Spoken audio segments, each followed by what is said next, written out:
नमस्कार दोस्तों, द्रोणाचार्य एकेडमी की करंट अफेयर्स टुडे क्लास में आप सभी का स्वागत है। आज 30 मई 2020 है और हम सब आज फिर से करंट अफेयर्स टुडे की इस क्लास में कुछ इम्पॉर्टेंट करंट अफेयर्स के ऊपर चर्चा करने के लिए मिले हैं। तो चलिए हम स्टार्ट करते हैं आज की ये क्लास एक नए विचार के साथ। टुडेज थॉट यानी आज का विचार है, in the path of success experience is created only by mistakes. यानी सफलता की राह में गलतियों से ही अनुभव का निर्माण होता है। याद रखिएगा दोस्तों, सफलता की राह में गलतियां एक सीढ़ियों की तरह होती हैं। जब तक आप गलती नहीं करेंगे आपको अनुभव नहीं होगा और हमें ये नहीं सोचना चाहिए कि हमसे इतनी सारी गलतियां हो रही हैं तो हमें सफलता नहीं मिलेगी, क्योंकि ऐसा कोई इंसान नहीं है जो बिना गलती किए पहली बार में ही सफलता प्राप्त कर ले। कहीं ना कहीं उसने किसी न किसी गलती से सीखा होगा। आज के इस मॉडर्न एरा में लोग कहते हैं, और ऐसा है भी, कि सफलता को जल्दी पाना है तो खुद से गलती कम करें और दूसरों की गलतियों से ज़्यादा सीखें। तो याद रखिएगा, वहाँ भी हमें गलतियों से ही अनुभव लेना पड़ता है। तो ये थॉट आज यही आपको बताता है कि कभी भी अपनी गलतियों से डरे ना कि मुझसे गलती होगी तो आप उससे कुछ सीख लेंगे और आगे वो गलती नहीं दोहराएंगे और आपको सफलता डेफिनेटली मिल जाएगी। Clear students? तो चलिए आगे हम बढ़ते हैं। आज का पहला करंट अफेयर है, भारतीय वायुसेना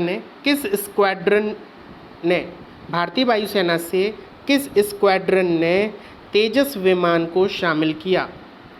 स्क्वाड्रन क्या होते हैं, पहले ये चीज़ समझ लीजिएगा। ये स्क्वाड्रन जो शब्द आया ही क्या है, ये एक्चुअली एयरफोर्स में कुछ टीम्स बनाई जाती हैं और उन टीम्स को ही स्क्वाड्रन कहा जाता है। और हर स्क्वाड्रन में अप्रॉक्सीमेटली 14 to 15 प्लेन्स होते हैं जो बॉर्डर पर रह के हमारी रक्षा करते हैं।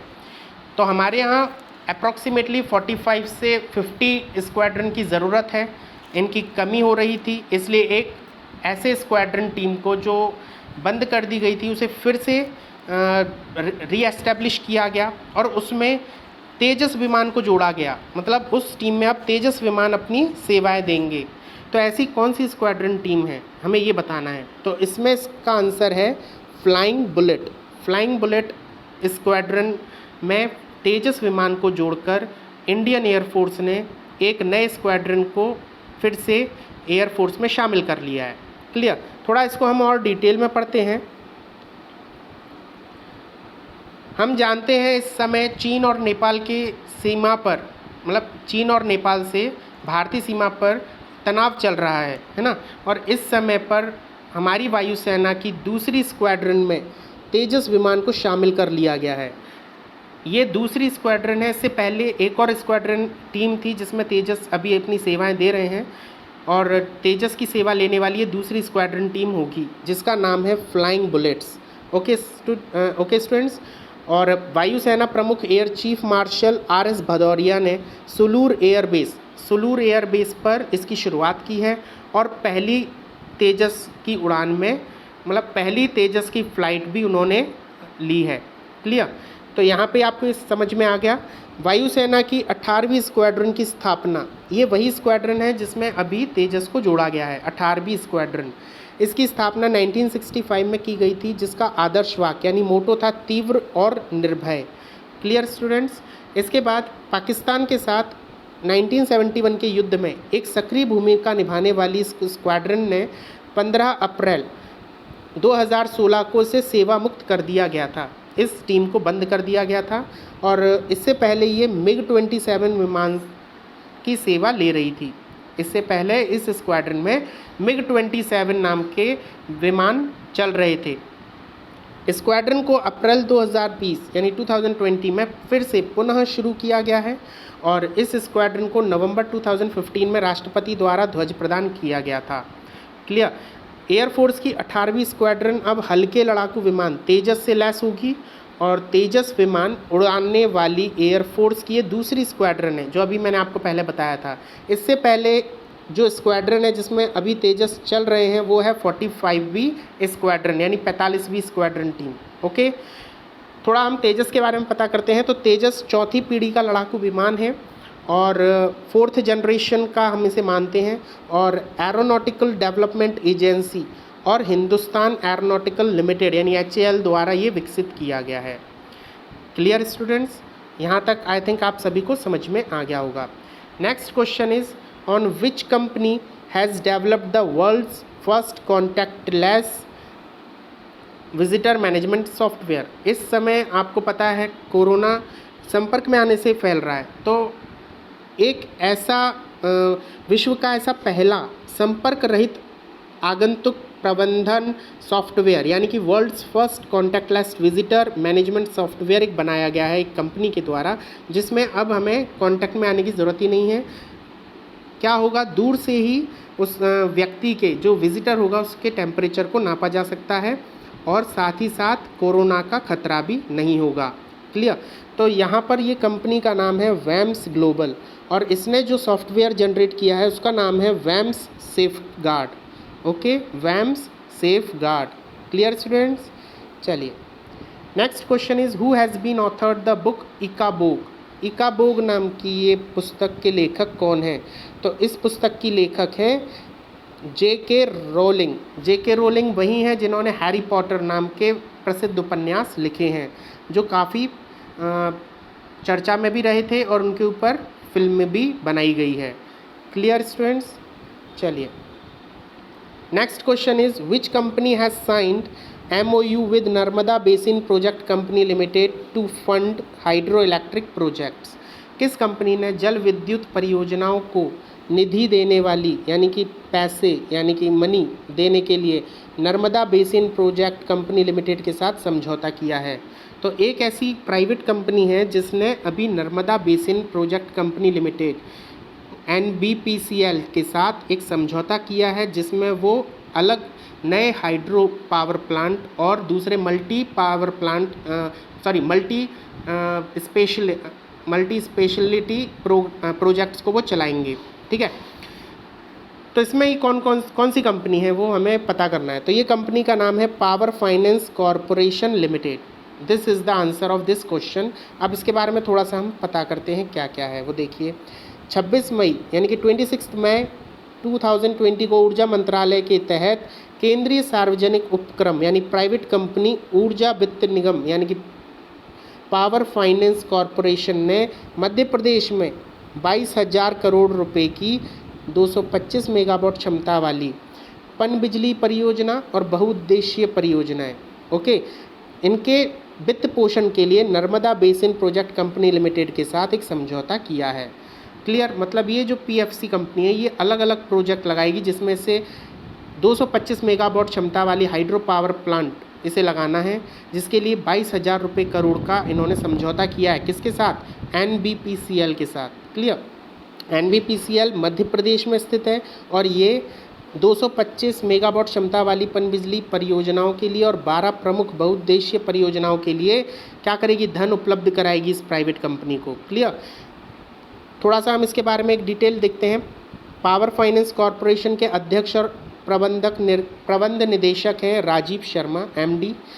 वहीं NBPCL यानी Narmada basin project company limited के MD हैं ICP केसरी। क्लियर। और साथ ही मध्य प्रदेश में ये NBPCL है, तो यहाँ आपको पता ही है मुख्यमंत्री हैं शिवराज सिंह चौहान और राज्यपाल हैं लालजी टंडन। क्लियर स्टूडेंट्स, यहाँ तक आपको समझ में आया होगा। इसके बाद हम बात करते हैं नेक्स्ट क्वेश्चन की। Who chairs the army commanders conference. किसने आर्मी कमांडर कॉन्फ्रेंस की अध्यक्षता की या जो करता है, हमें ये बताना है। सेना कमांडरों के सम्मेलन की अध्यक्षता कौन करता है?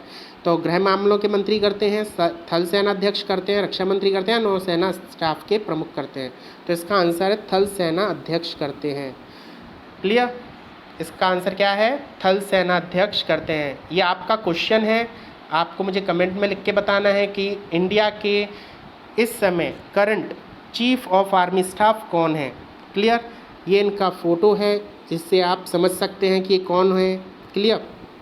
चलिए next question is which state government will plant samplings of medicinal value on both sides of the 800 kilometre road under the herbal roads project. कौन सी राज्य सरकार ने अभी हर्बल रोड प्रोजेक्ट के तहत 800 किलोमीटर सड़क के दोनों ओर औषधीय मूल्यों वाले पौधों का रोपण करना भी स्वीकारा है? मतलब ऐसी कौन सी राज्य सरकार है जो एक प्रोजेक्ट चला रही है जिसका नाम है हर्बल रोड प्रोजेक्ट, और इस प्रोजेक्ट में 800 किलोमीटर की सड़क के दोनों ओर आयुर्वेदिक पौधों को लगाया जाएगा? तो ये काम कौन सी सरकार कर रही है? तो इसका आंसर है उत्तर प्रदेश। उत्तर प्रदेश सरकार 800 किलोमीटर रोड के दोनों तरफ औषधीय मूल्यों वाले पौधों का रोपण करेगी, जिसका जो प्रोजेक्ट का नाम है इसके वो है herbal road projects. Clear students? चलिए next question is how many billion euros have been donated by European Union for कोविड-19 रिकवरी फंड? यूरोपीय संघ ने कोविड-19 रिकवरी फंड के लिए कितने बिलियन यूरो देने की घोषणा की है? कोविड-19 के लिए सभी इंस्टीट्यूट और सभी ऑर्गेनाइजेशंस क्या कर रही हैं? डोनेशन दे रही हैं, और यूरोपीय संघ ने भी अपना एक डोनेशन दिया है। तो हमें यही बताना है कितना डोनेशन दिया है। तो ये आंसर है $750 बिलियन का। $750 बिलियन का उसने क्या किया है? रिकवरी फंड के लिए उन्होंने डोनेशन दिया है। मतलब इसकी अभी घोषणा की गई है और वैसे वो ये दिया जाएगा। Clear students? थोड़ा हम यूरोपियन यूनियन के बारे में पढ़ लेते हैं। यूरोपियन यूनियन यानी EU ये 27 सदस्य देशों का एक राजनीतिक और आर्थिक संघ था। क्लियर?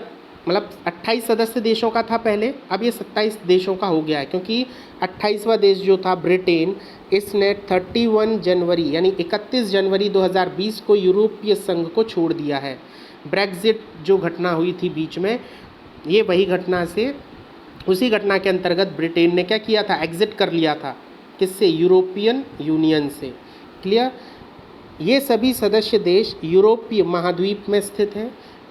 इसमें से इनर 6 कहलाने वाले जो देश हैं वो हैं Belgium, France, Germany, West Germany, Italy, ठीक है, नीदरलैंड, लग्जमबर्ग। क्लियर? इनके रूप में जाने वाले 6 यूरोपियन देश हैं, और 1957 में रोम संधि के आधार पर यूरोपियन यूनियन काउंसिल का गठन भी किया गया था। Clear students? नाउ यूरो मुद्रा यूरोपीय एकीकरण का सबसे वास्तविक सबूत है, क्योंकि यहाँ पर 28 सदस्यों में से केवल 19 जो देश थे वो ही यूरो का उपयोग अपनी मुद्रा के रूप में करते थे। Okay students? तो यहाँ तक आई थिंक आपको समझ में आया होगा। नेक्स्ट क्वेश्चन देखते हैं। Recently in which country the archaeological department of India has got an 1100 year old shivling? हाल ही में किस देश में भारतीय पुरातत्व विभाग को 1100 साल पुराना शिवलिंग मिला है? आप सभी जानते हैं हमारा हिंदू धर्म कई साल मतलब बहुत प्राचीन माना जाता है, और इसका ये जीता जागता सबूत भी है कि हाल ही में एक देश है जिसमें भारतीय पुरातत्व विभाग ने 1100 साल पुराना शिवलिंग ढूंढ निकाला है। हमको ये बताना है ये कौन सा देश है। तो इसका आंसर है वियतनाम। वियतनाम में इस शिवलिंग की खोज आर्कियोलॉजिकल डिपार्टमेंट ऑफ इंडिया ने की है। Clear students? चलिए थोड़ा सा हम वियतनाम के बारे में पढ़ते हैं। वियतनाम आप इस मैप में देख सकते हैं। वियतनाम की जो नेबरिंग कंट्री है वो है म्यांमार। ओके, इसके बाद आपकी आती है कंबोडिया, इसके बाद लाओस, है ना, और ये सारे हैं, और साथ ही यहाँ पर गल्फ ऑफ थाईलैंड भी है इसके एक सिरे पर। क्लियर? तो यहाँ पर जो थाईलैंड है इसकी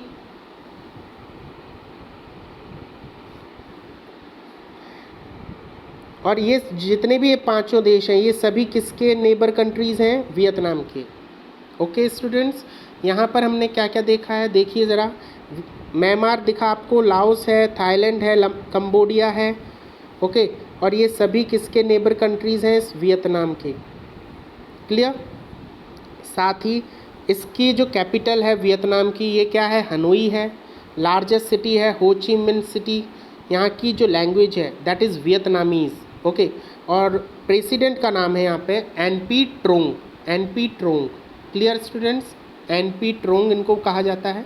इसके साथ ही हम थोड़ा सा आर्कियोलॉजिकल सर्वे ऑफ इंडिया के बारे में पढ़ते हैं। इसका फॉर्मेशन 1861 में हुआ था। वहीं इसके डायरेक्टर जनरल का नाम है V विद्यावती। क्लियर? इसके अभी डायरेक्टर जनरल बनाए गए हैं जो है V विद्यावती। Okay students? चलिए next question is the birth anniversary of which great revolutionary thinker writer of India is celebrated on 28 May. 28 मई को भारत के किस महान क्रांतिकारी चिंतक और लेखक की जयंती मनाई गई? तो आंसर है वीर सावरकर। वीर सावरकर एक स्वतंत्रता सेनानी थे, एक बहुत महान क्रांतिकारी थे जिन्होंने काला पानी की सज़ा तक भुगती थी। तो इनका जन्म दिवस मनाया जाता है 28 मई को। Clear students? चलिए next question is name of which world champion player has been sent by the Indian weightlifting association for the Arjuna award.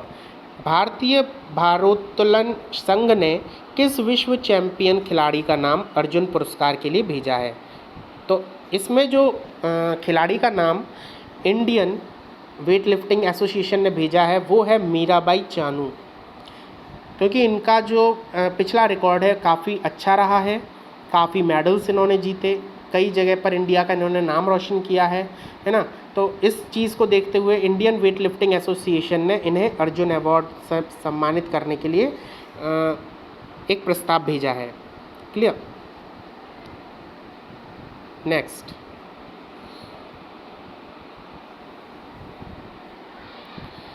Next question है in which state all private hospitals have been taken over due to recent rising corona infection. हाल ही में बढ़ते corona संक्रमण की वजह से किस राज्य ने अपने सभी निजी अस्पतालों को अपने अधिकार में ले लिया है? आपको पता है कोरोना का संक्रमण दिन ब दिन बढ़ता जा रहा है, तो एक राज्य ऐसा है जहां पर उसने अपने सभी प्राइवेट हॉस्पिटल्स को अपने अंडर में ले लिया है। क्लियर? तो ऐसा कौन सा राज्य है? राज्य का नाम है महाराष्ट्र। महाराष्ट्र के सभी प्राइवेट हॉस्पिटल्स इस समय गवर्नमेंट हॉस्पिटल्स के अंडर में चले गए हैं, गवर्नमेंट के अंडर में जा चुके हैं। Clear students? थोड़ा सा महाराष्ट्र के बारे में पढ़ लेते हैं। महाराष्ट्र का फॉर्मेशन हुआ था 1 मई 1960 को। इसका जो एरिया है वो है 30,0713 स्क्वायर किलोमीटर और ये भारत का तीसरा बड़ा राज्य है। इसकी कैपिटल है मुंबई। यहाँ डिस्ट्रिक्ट है 36। यहाँ के गवर्नर हैं भगत सिंह कोश्यारी और चीफ मिनिस्टर उद्धव ठाकरे जो शिवसेना के प्रमुख हैं। इसके बाद अजीत पवार जो डिप्यूटी चीफ मिनिस्टर हैं। यहाँ की विधानसभा 288 सीटों वाली है और काउंसिल यानी यहाँ पर विधान परिषद भी है। याद रखिएगा स्टूडेंट्स, यहाँ पर विधान परिषद भी है और इसमें सीट हैं 78 यानी 78। राज्यसभा में महाराष्ट्र की सीटें हैं 19 और लोकसभा में है 48 यानी 48। यहाँ कुछ इम्पोर्टेंट नेशनल पार्क्स आते हैं जिनमें है Tadoba national park, Sanjay Gandhi national park और Gugamal national park, Gugamal national park. इसके बाद नवेगांव नेशनल पार्क। क्लियर? ये कुछ इम्पोर्टेंट है। इसके बाद महाराष्ट्र पहला राज्य है जो मुफ्त बीमा देता है। याद रखिएगा, मुफ्त बीमा देने वाला पहला राज्य है ये। Okay students? चलिए next question is recently a veteran politician Ajit Jogi passed away. He was the first chief minister of which state. हाल ही में एक राजनीतिज्ञ अजीत जोगी का निधन हो चुका है। वह किस राज्य के प्रथम मुख्यमंत्री थे? तो इसका आंसर है छत्तीसगढ़। जब छत्तीसगढ़ का निर्माण हुआ, जब छत्तीसगढ़ को दोबारा बसाया गया, उसका एस्टेब्लिशमेंट किया गया, तो पहले चीफ मिनिस्टर के रूप में अजीत जोगी को ही चुना गया था। क्लियर? तो चलिए थोड़ा सा इनके बारे में जानते हैं। छत्तीसगढ़ के पूर्व मुख्यमंत्री और पूर्व कांग्रेस नेता अजीत जोगी का शुक्रवार को 74 वर्ष की आयु में निधन हो गया है और इन्होंने भारतीय प्रशासनिक सेवा के दौरान साल 1981 से 1985 तक इंदौर के डिस्ट्रिक्ट कलेक्टर का पद भी संभाला था। साल 2000 में छत्तीसगढ़ को अलग राज्य घोषित किया गया और अजीत जोगी राज्य के पहले मुख्यमंत्री बने। उस समय पहले गवर्नर के रूप में DN सहाय ने पद संभाला था। ये जिम्मेदारी जोगी ने 2003 से 3 तक संभाली थी एक्चुअली, मतलब ये 3 साल तक इस पद पर रहे थे और 2003 में राज्य में हुए विधानसभा चुनाव में कांग्रेस पार्टी हार गई और राज्य में पहली बार रमन सिंह के नेतृत्व में BJP सरकार आई। Clear students? यहाँ तक आप सभी ने जाना होगा। इसके बाद हम बात करते हैं छत्तीसगढ़ की। छत्तीसगढ़ इंडिया की 9वीं सबसे बड़ी स्टेट है। इसका एरिया है 1,35,192 किलोमीटर स्क्वायर। ओके, यहाँ की जो पॉपुलेशन है वो 3.22 crore. Okay, as of 2020। Okay, Chhattisgarh is the 17th most populated state, मतलब पूरे भारत में 17वीं सबसे बड़ी जनसंख्या वाली स्टेट छत्तीसगढ़ है। इसका फॉर्मेशन 1 नवंबर 2000 को हुआ था और यहाँ पर जो मध्य प्रदेश था उसके दक्षिण जिलों को, जिसमें से 10 छत्तीसगढ़ी बोली बोलने वाले और 6 गोंडी बोली बोलने वाले साउथर्न ईस्टर्न जिलों डिस्ट्रिक्ट्स को, मतलब दक्षिण पूर्वीय जिलों को अलग करके एक नए राज्य का गठन किया जिसे छत्तीसगढ़ कहा गया। इसकी कैपिटल सिटी है रायपुर। यहाँ 28 ज़िले हैं इस समय और यहाँ की गवर्नर हैं वर्तमान अनुसुईया उइके और चीफ मिनिस्टर हैं भूपेश बघेल। ओके, जो कांग्रेस के नेता हैं। यहाँ लेजिस्लेचर यानी कि विधानसभा में सीटें हैं 90, राज्यसभा में छत्तीसगढ़ की सीटें हैं 5 और लोकसभा में हैं 11 सीटें। Clear students? छत्तीसगढ़ हाईकोर्ट के चीफ जस्टिस का नाम है PR Ramachandra Menon. Okay students, यहाँ तक आई थिंक आप सभी को समझ में आ गया होगा। Next question is recently WHO suspended the trial of which of the following mega trials. हाल ही में WHO ने निम्नलिखित मेगा परीक्षणों में से किसका परीक्षण स्थगित कर दिया है? तो पहले है लोपिनवीर और इंटरफेरॉन, दूसरी रितोनवीर और रेमेडिसिविर और तीसरी हाइड्रोक्सी क्लोरोक्विन या फिर सभी।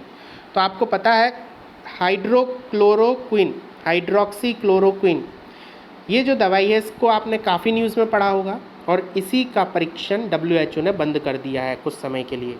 ओके, हाइड्रोक्सी क्लोरोक्विन, याद रखिएगा नाम, हाइड्रोक्सी क्लोरोक्विन।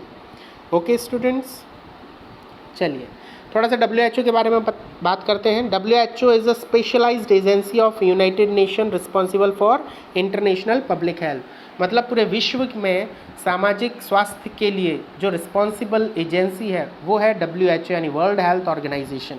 इसकी स्थापना 7 अप्रैल 1948 में की गई थी। इसमें जो मेंबर्स हैं वो हैं 194 कंट्रीज़ इसकी मेंबर हैं। इसके डायरेक्टर जनरल का नाम टेड्रोस एडनोम है जो यूथियोपियन है एक। अभी हाल ही में रिसेंटली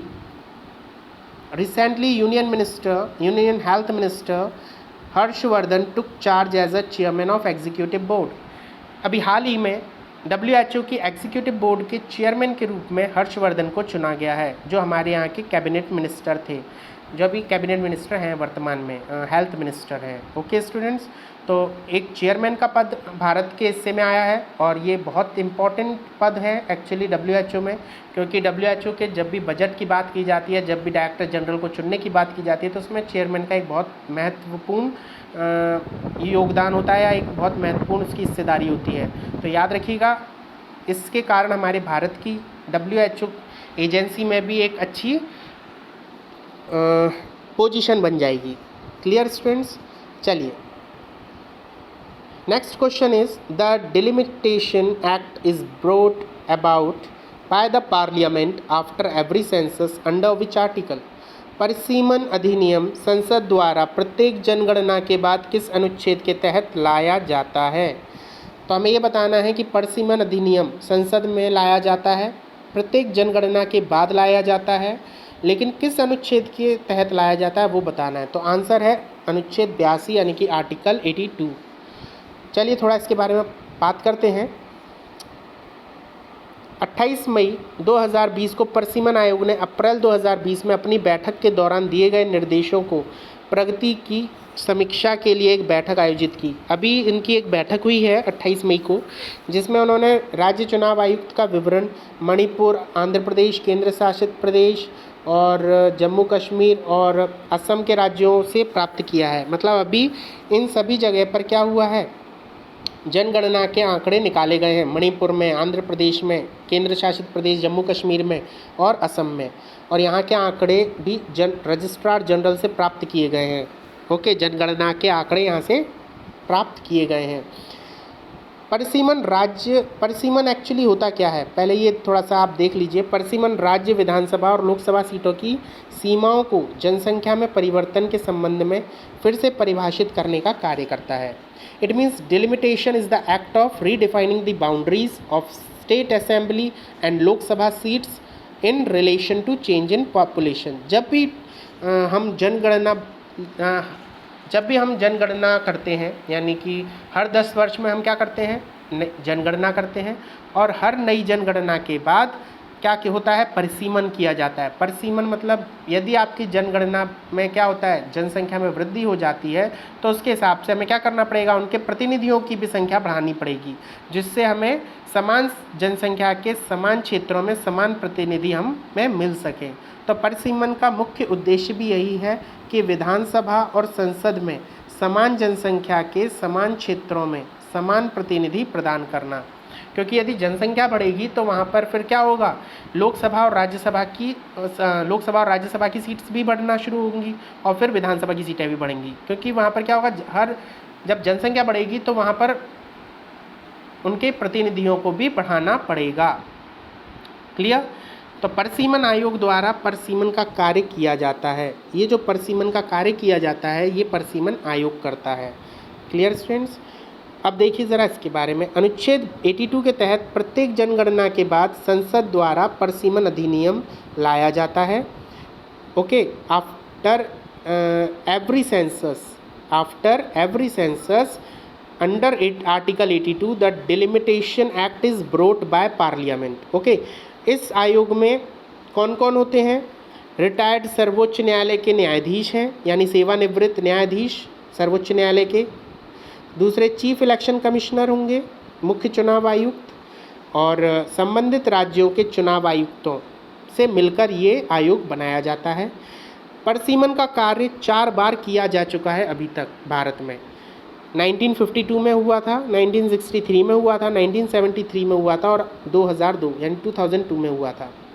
अंतिम परिसीमन जो हुआ था 2002 में, उसमें ये डिसाइड किया गया था कि 2001 की जनगणना के आधार पर ही हम क्या करेंगे, परिसीमन करेंगे। मतलब 2001 की जनगणना को आधार बनाएंगे, 2002 की नहीं बनाएंगे, 2001 की बनाएंगे। ठीक है।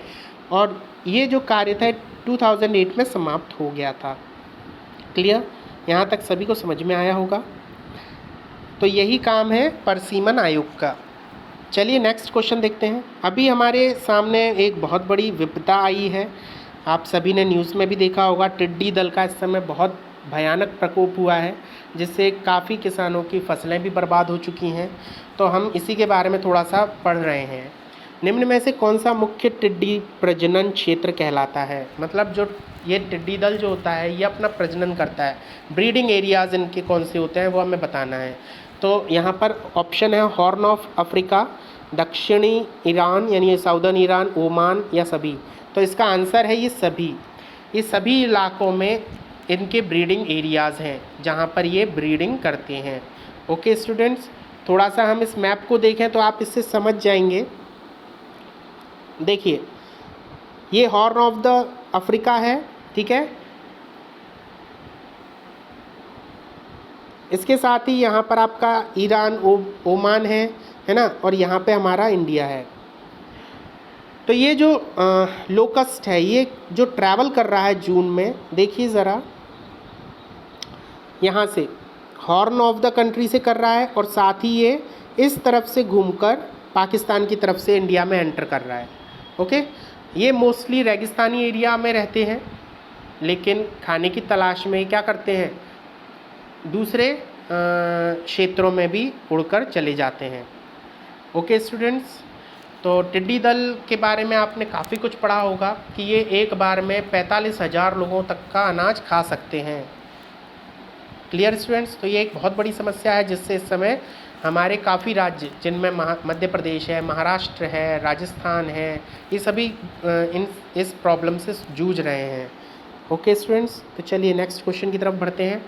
Indian Olympic Association has constituted an 11 member committee led by to monitor annual grant and affiliation fee of its members for the 2022-2021 cycle. भारतीय ओलंपिक संघ ने एक 11 सदस्यीय समिति का गठन किया है जो 2020 और 2021 चक्र के लिए सदस्यों के वार्षिक अनुदान और संबद्धता शुल्क की निगरानी करेंगे। ठीक है, इस कमेटी के अध्यक्ष का नाम क्या है? नाम है आदिले सुमरीवाला। याद रखिएगा नेम, आदिले सुमरीवाला। ये वो व्यक्ति हैं जिन्हें इस 11 सदस्यीय समिति का अध्यक्ष बनाया गया है। थोड़ा हम इस इंडियन ओलंपिक के बारे में पढ़ते हैं, इंडियन ओलंपिक एसोसिएशन के बारे में। IOE is the body responsible for selecting athletes to represent India in the Olympic games, Asian games and other international athletic meets and for managing the Indian teams at these events. मतलब Indian Olympic Association एक ऐसी body है जो responsible रहती है हमेशा ही athletes को select करने में, जो आगे चलकर ओलंपिक गेम्स में, एशियन गेम्स में और दूसरे इंटरनेशनल एथलीट्स में, एथलेटिक मीट्स में हमारे इंडिया को रिप्रेजेंट करें। साथ ही ये इंडियन कॉमनवेल्थ गेम एसोसिएशन का कार्य भी करती है और यहाँ पर ये ऐसे एथलीट्स को चुनती है जिन्हें कॉमनवेल्थ गेम में भेजा जा सके। ओके, और इसकी जो क्रिएशन है यानी इसकी जो स्थापना है वो 1924 में हुई थी। इसके करंट प्रेसिडेंट हैं doctor Narendra Dhruv Batra and secretary general का नाम है राजीव मेहता। ओके स्टूडेंट्स, चलिए next question is on May 28, 2020 the Madhya Pradesh government launched which scheme to help migrate worker. आप सभी को पता है इस समय श्रमिक एक जगह से दूसरी जगह जा रहे हैं, अपने राज्यों को छोड़कर दूसरे राज्यों में जा रहे हैं। तो मध्य प्रदेश ने अभी 28 मई को प्रवासी श्रमिकों की सहायता के लिए एक योजना लॉन्च की है। योजना का नाम है रोज़गार सेतु योजना। रोज़गार सेतु योजना। तो इस रोज़गार सेतु योजना में है क्या? तो देखिए 28 मई को इस योजना को लॉन्च किया गया था और ये योजना श्रमिकों के लिए है, जो श्रमिक प्रवासी श्रमिक हैं, जो दूसरी जगहों को छोड़कर वापस लौट रहे हैं, उन श्रमिकों के लिए ये योजना मध्य प्रदेश सरकार ने चलाई है। इसका जो विशेषता है मेन वो ये है कि ये उन प्रवासी श्रमिकों के लिए है जो अपने घर लौट रहे हैं और इस योजना के तहत राज्य की जनसंख्या पर एक पूर्ण सर्वेक्षण भी किया जाएगा। इस योजना के साथ मध्य प्रदेश सरकार स्वामित्व योजना को भी लागू करने की योजना बना रही है। स्वामित्व योजना 2020 में पंचायती राज दिवस के दौरान स्वामित्व योजना का लॉन्च किया गया था। क्लियर? स्वामित्व योजना क्या है? ये इस योजना के तहत ग्रामीण भूमि को मैप करने के लिए ये योजना शुरू की गई थी और ताकि जो ग्रामीण की पूरी भूमि है, गांव की जो भूमि है, उसकी मैपिंग की जा सके और उससे ठीक तरीके से राजस्व भी लिया जा सके। क्लियर? इस स्वामित्व का पूर्ण जो फुल फॉर्म है वो क्या है? Survey of village and mapping with improvised technology in village areas. जो विलेज एरिया में आज भी मैपिंग नहीं हुई है तो वहाँ पर टेक्नोलॉजी की मदद से मैपिंग करना और सर्वे करना। इस योजना ये जो योजना ये एकीकृत सत्यापन समाधान प्रदान करेगी। क्लियर? और साथ ही ये योजना ग्रामीण क्षेत्रों में राजस्व संग्रह में भी मदद करेगी। इस योजना को वर्तमान में कर्नाटक, हरियाणा, महाराष्ट्र, मध्य प्रदेश, उत्तराखंड और उत्तर प्रदेश में चलाया जा रहा है। ओके स्टूडेंट्स, यहाँ तक समझ में आया होगा आप सभी को। ये एक न्यूज़ है एक्चुअली। न्यूज़ क्या है कि America joins G7 partnership on intelligence, artificial intelligence. मतलब अमेरिका आर्टिफिशियल इंटेलिजेंस पर G7 की साझेदारी में शामिल हुआ है। विश्व के 7 सबसे धनी देशों के समूह के नेताओं ने आर्टिफिशियल इंटेलिजेंस पर ग्लोबल पार्टनरशिप की स्थापना की थी। इस आर्टिफिशियल इंटेलिजेंस पर एक वैश्विक समूह शुरू करने की पहल फ्रांस और कनाडा ने की थी। क्लियर? चीनी प्रभुत्व पर वैसे क्या था, अमेरिका जो था वो इस आर्टिफिशियल इंटेलिजेंस के इस ग्लोबल पार्टनरशिप में जुड़ना नहीं चाहता था, लेकिन चाइना के प्रभुत्व के मुकाबला करने के लिए, चाइना के प्रभुत्व का मुकाबला करने के लिए अमेरिका ने इस समूह में शामिल होना स्वीकार लिया है। अमेरिका ने शुरू में आर्टिफिशियल इंटेलिजेंस पर G7 साझेदारी पर आपत्ति जताते हुए दावा किया था कि आर्टिफिशियल इंटेलिजेंस के नियमन पर, मतलब उससे जो रूल रेगुलेशंस आएंगे वो बहुत अधिक ध्यान देने से हम नवाचार में बाधा आएगी। उनके नवाचार में जो वो नई चीज़ों को डेवलप करेंगे उसमें क्या आएगा? बाधाएं आएंगी। इसलिए वो इस साझेदारी में शामिल नहीं होना चाह रहा था। लेकिन अब क्या प्रॉब्लम हुई? जितनी भी बड़ी बड़ी कंपनीज़ हैं, मान लीजिए गूगल है, माइक्रोसॉफ्ट है, एप्पल है, ये सभी तकनीकी कंपनियां आज क्या हैं, अमेरिका में है। और अमेरिका को इनसे बहुत ही ज़्यादा सकल घरेलू उत्पाद में महत्वपूर्ण राशि का योगदान करती हैं, उसकी जीडीपी में। मतलब अमेरिका की जीडीपी में ये जो बड़ी बड़ी कंपनियां हैं, ये क्या है, एक बहुत बड़ी राशि का योगदान करती हैं। और यदि वो इस पार्टनरशिप में नहीं जुड़ता है तो हो सकता है आगे चलकर कुछ ऐसे अंतर्राष्ट्रीय मानक बना दिए जाएं जो इन कंपनियों को प्रभावित करेंगे। इसलिए अमेरिका ने इस साझेदारी में शामिल होना स्वीकार कर लिया है। बात करते हैं हम G7 की। G7 क्या है? 7 कंट्रीज़ का एक देश ग्रुप है। America, Britain, France, Italy, Canada, Japan और जर्मनी। IMF के अनुसार विश्व की सबसे बड़ी एडवांस्ड अर्थव्यवस्थाओं का ये ग्रुप माना जाता है। IMF क्या कहता है कि G7 सबसे एडवांस्ड अर्थव्यवस्थाओं का ग्रुप है। क्लियर? इसकी जो स्थापना हुई थी वो हुई थी 1975 में। साथ ही यह वैश्विक नेटवर्थ के 58% हिस्से का प्रतिनिधित्व करता है। क्लियर? और पूरे विश्व की जो जीडीपी है, उस पूरे विश्व की जीडीपी में से 46% जीडीपी G7 कंट्रीज़ की होती है। क्लियर? तो यहाँ पर जो टोटल जीडीपी है 46% जीडीपी को प्रतिनिधित्व करता है G7। ओके, थोड़ा हम G7 के बारे में पता करते हैं। G7 का पहला समिट जो हुआ था 1975 में हुआ था फ्रांस में। वहीं अभी करंट प्रीवियस वाला जो था 45th समिट, ये अगस्त 2019 में फ्रांस में ही हुआ था। और अभी होना है 46th समिट आगामी है जो जून 2020 में होना है। और कहाँ होना है? USA में। Clear? This is the map of G7 countries. So यहाँ पर आप इजीली देख सकते हैं कौन कौन सी कंट्रीज़ यहाँ पर इसके अंदर हैं। ओके, चलिए next question is each year which date is celebrated by United Nation UNO the international day of United Nation peace keepers. प्रत्येक वर्ष किस तारीख को संयुक्त राष्ट्र संघ यानी UNO संयुक्त राष्ट्र शांति सैनिकों का अंतर्राष्ट्रीय दिवस मनाता है? क्लियर? तो संयुक्त राष्ट्र क्या है? ऐसे सैनिकों का जो शांतिपूर्ण तरीके से लड़ते हैं, मतलब शांति सैनिक उनको कहा जाता है। क्लियर? ऐसे लोगों के लिए वो एक दिन बनाता है जिसे international day of United Nations peace keepers कहा जाता है। और ये जो दिन है ये बनाया जाता है 28 मई को। याद रखिएगा, 28 मई।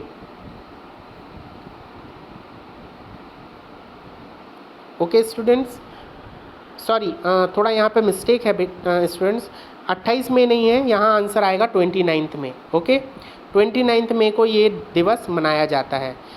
इस वर्ष इसकी थीम है महिला शांति। इस वर्ष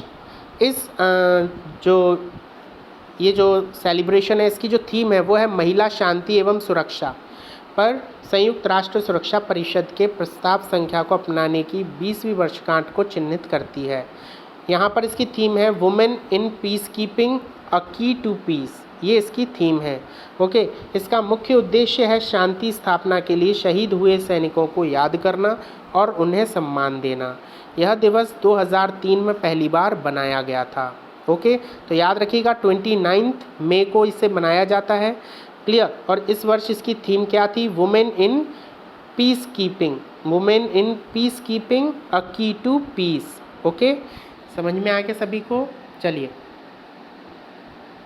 next question is the world bank and the Indian government have assured how many $billion in aid to accelerate the कोविड-19 सोशल सिक्योरिटी रिस्पॉन्स प्रोग्राम। विश्व बैंक और भारत सरकार ने कोविड-19 सामाजिक सुरक्षा प्रतिक्रिया कार्यक्रम में तेजी लाने के लिए कितने $billion की सहायता देने का आश्वासन दिया है? तो आंसर है इसका $750 मिलियन।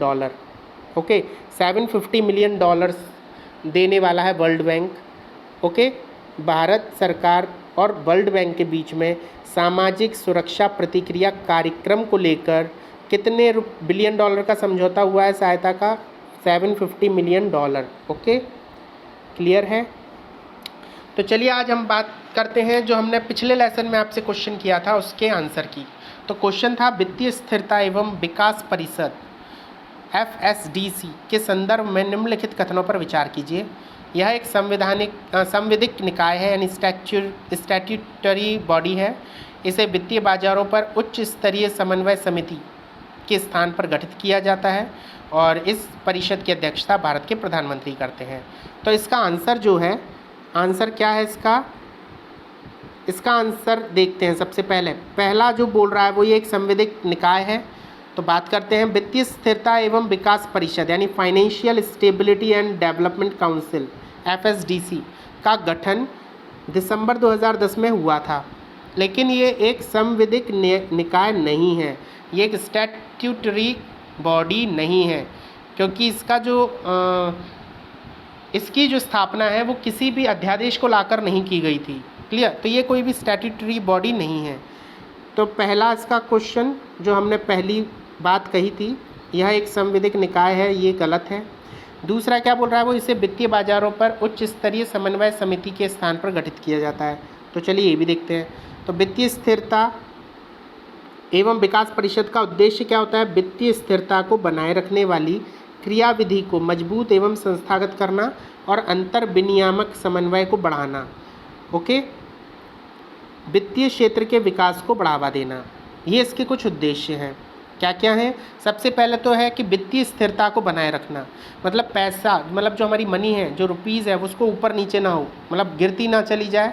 ओके, तो उसकी स्थिति को बनाए रखे, उसकी क्रियाविधि को मजबूत करे, संस्थागत करे। क्लियर? और साथ ही साथ वित्तीय क्षेत्र के विकास को बढ़ावा दे। क्लियर? वित्तीय बाजारों पर उच्च स्तरीय समन्वय समिति का स्थान पर इसे गठित किया जाता है, ये बिल्कुल करेक्ट आंसर है। ठीक है, इसे कहाँ, ये जो वित्तीय स्थिरता एवं विकास परिषद है, इसे वित्तीय बाजारों पर उच्च स्तरीय समन्वय समिति के स्थान पर गठित किया जाता है। क्लियर? थर्ड पॉइंट है, इसकी अध्यक्षता कौन करता है? तो अध्यक्षता कौन करता है? इस परिषद की अध्यक्षता करते हैं केंद्रीय वित्त मंत्री।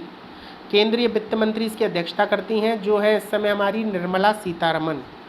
इसके सदस्यों में भारतीय रिजर्व बैंक के गवर्नर, वित्त सचिव, आर्थिक मामलों के विभाग के सचिव, वित्तीय सेवा विभाग के सचिव, वित्त मंत्रालय के मुख्य आर्थिक सलाहकार और साथ ही साथ भारतीय प्रतिभूति एवं विनिमय बोर्ड यानी सेबी के अध्यक्ष शामिल होते हैं। तो इसका कथन गलत है जो वो बोल रहा था। उसने क्या कहा था कि इसकी अध्यक्षता प्रधानमंत्री करता है। प्रधानमंत्री तो नहीं करता, इसकी अध्यक्षता कौन करती है? वित्त मंत्री करते हैं भारत के। क्लियर? तो इसका आंसर क्या है? पहला गलत है, दूसरा सही है, तीसरा गलत है। तो इसका आंसर हुआ केवल 2। ओके स्टूडेंट्स, तो चलिए आज का क्विज का क्वेश्चन है आपका। ये एक भारतीय स्वतंत्रता सेनानी थे जो इंडिया हाउस नामक राष्ट्रवादी संस्था से जुड़े थे एवं इन्होंने अभिनव भारत और फ्री इंडिया सोसाइटी की स्थापना भी की थी। वर्ष 1910 में इनको क्रांतिकारी समूह इंडिया हाउस के साथ संबंधों के चलते गिरफ्तार किया गया और इन्होंने भारतीय राष्ट्रीय कांग्रेस और महात्मा गांधी की तीखी आलोचना भी की, साथ ही भारत छोड़ो आंदोलन का विरोध भी किया। तो उपयुक्त गद्यांश में निम्नलिखित में से किस व्यक्ति को ये संदर्भित कर रहा है? मतलब ये जो सारी बातें कही गई हैं ये किस व्यक्ति के लिए कही गई हैं? मदन मोहन मालवीय के लिए, बाल गंगाधर तिलक, विनायक दामोदर सावरकर या लाला लाजपत राय। Clear students? तो चलिए यहाँ पर हमारी ये करंट अफेयर्स टुडे की क्लास ख़त्म होती है। आई विश आप सभी अच्छे से तैयारी कर रहे हैं, आने वाली परीक्षाओं में आपको सफलता प्राप्त होगी। तो thank you and best of luck, and if you like my video then please like and subscribe my channel and press the bell icon button to get my new videos. Okay, thank you everyone.